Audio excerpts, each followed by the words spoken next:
Second edition forward, from the 14th printing in 1973. Since the original forward to this book was written in 1939, a wholesale miracle has taken place. Our earliest printing voiced the hope that every alcoholic who journeys will find the Fellowship of Alcoholics Anonymous at his destination. Already, continues the early text, 2s and 3s and 5s of us have sprung up in other communities. 16 years have elapsed since our first printing of this book and the presentation in 1955 of our second edition. In that brief space, Alcoholics Anonymous has mushroomed into nearly 6,000 groups whose membership is far above 150,000 recovered alcoholics. Groups are to be found in each of the United States and all of the provinces of Canada. AA has flourishing communities in the British Isles, the Scandinavian countries, South Africa, South America, Mexico, Alaska, Australia, and Hawaii. All told, promising beginnings have been made in some 50 foreign countries and U.S. possessions.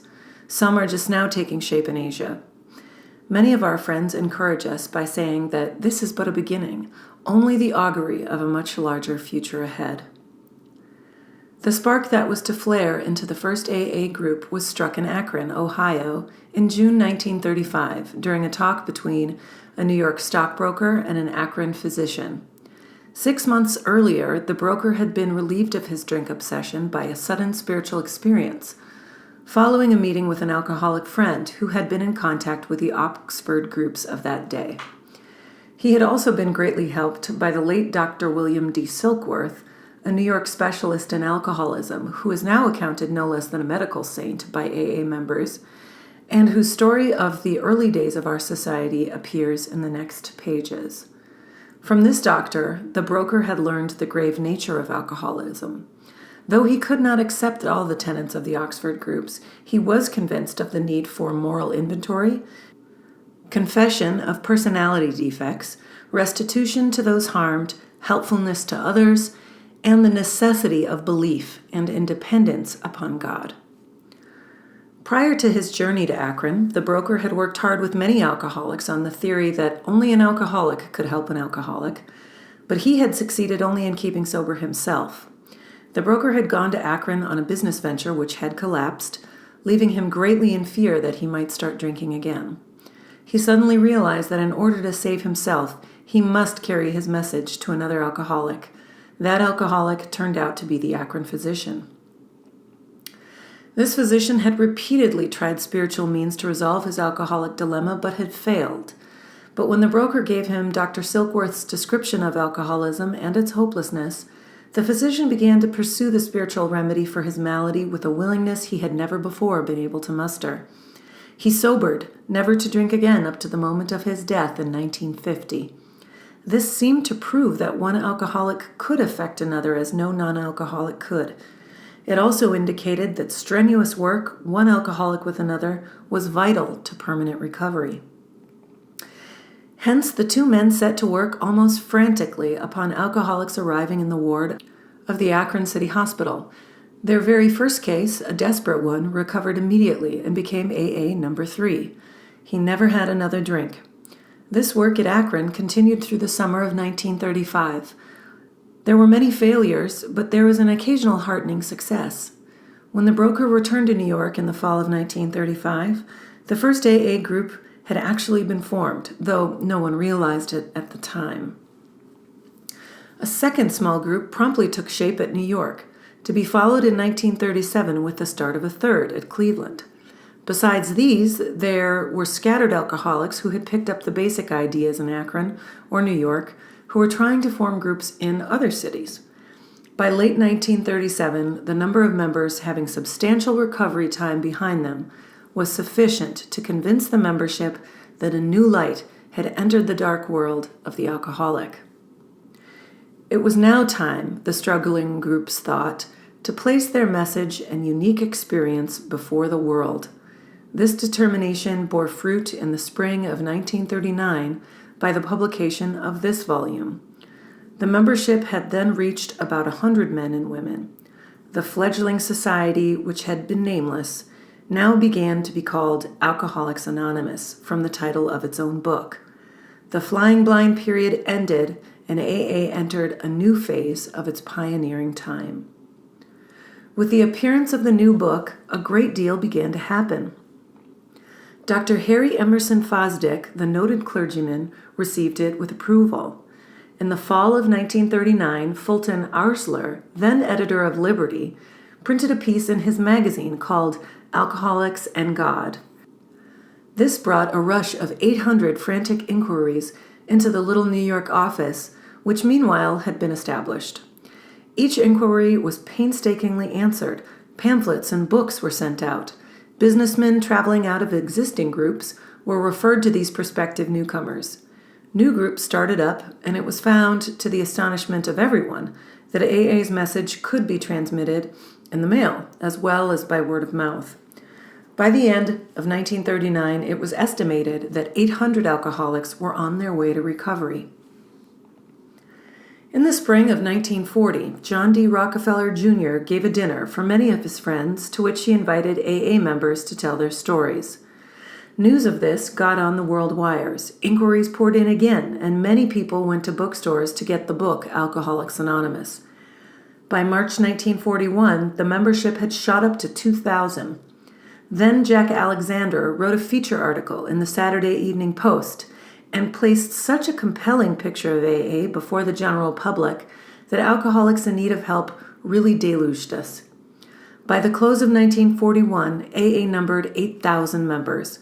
The mushrooming process was in full swing. AA had become a national institution. Our society then entered a fearsome and exciting adolescent period. The test that it faced was this: could these large numbers of erstwhile erratic alcoholics successfully meet and work together? Would there be quarrels over membership, leadership, and money? Would there be strivings for power and prestige? Would there be schisms which would split AA apart? Soon AA was beset by these very problems on every side and in every group. But out of this frightening and at first disrupting experience, the conviction grew that AAs had to hang together or die separately. We had to unify our fellowship or pass off the scene. As we discovered the principles by which the individual alcoholic could live, so we had to evolve the principles by which the AA groups and AA as a whole could survive and function effectively. It was thought that no alcoholic man or woman could be excluded from our society, that our leaders might serve but never govern, that each group was to be autonomous, and there was to be no professional class of therapy. There were to be no fees or dues. Our expenses were to be met by our own voluntary contributions. There was to be the least possible organization, even in our service centers. Our public relations were to be based upon attraction rather than promotion. It was decided that all members ought to be anonymous at the level of press, radio, TV, and films, and in no circumstances should we give endorsements, make alliances, or enter public controversies. This was the substance of AA's 12 traditions, which are stated in full on page 564 of this book. Though none of these principles had the force of rules or laws, they had become so widely accepted by 1950 that they were confirmed by our first international conference held at Cleveland. Today, the remarkable unity of AA is one of the greatest assets that our society has. While the internal difficulties of our adolescent period were being ironed out, public acceptance of AA grew by leaps and bounds. For this, there were two principal reasons: the large numbers of recoveries and reunited homes. These made their impressions everywhere. Of alcoholics who came to AA and really tried, 50% got sober at once and remained that way. 25% sobered up after some relapses, and among the remainder, those who stayed on with AA showed improvement. Other thousands came to a few AA meetings and at first decided they didn't want the program. But great numbers of these, about 2 out of 3, began to return as time passed. Another reason for the wide acceptance of AA was the ministration of friends in medicine, religion, and the press, together with innumerable others who became our able and persistent advocates. Without such support, AA could have made only the slowest progress. Some of the recommendations of AA's early medical and religious friends will be found further on in this book. Alcoholics Anonymous is not a religious organization. Neither does AA take any particular medical point of view, though we cooperate widely with the men of medicine as well as the men of religion. Alcohol being no respecter of persons, we are an accurate cross-section of America, and in distant lands, the same democratic evening up process is now going on. By personal religious affiliation, we include Catholics, Protestants, Jews, Hindus, and a sprinkling of Muslims and Buddhists. More than 15% of us are women. At present, our membership is pyramiding at the rate of about 20% a year. So far, upon the total problem of several million actual and potential alcoholics in the world, we have made only a scratch. In all probability, we shall never be able to touch more than a fair fraction of the alcohol problem in all its ramifications. Upon therapy for the alcoholic himself, we surely have no monopoly.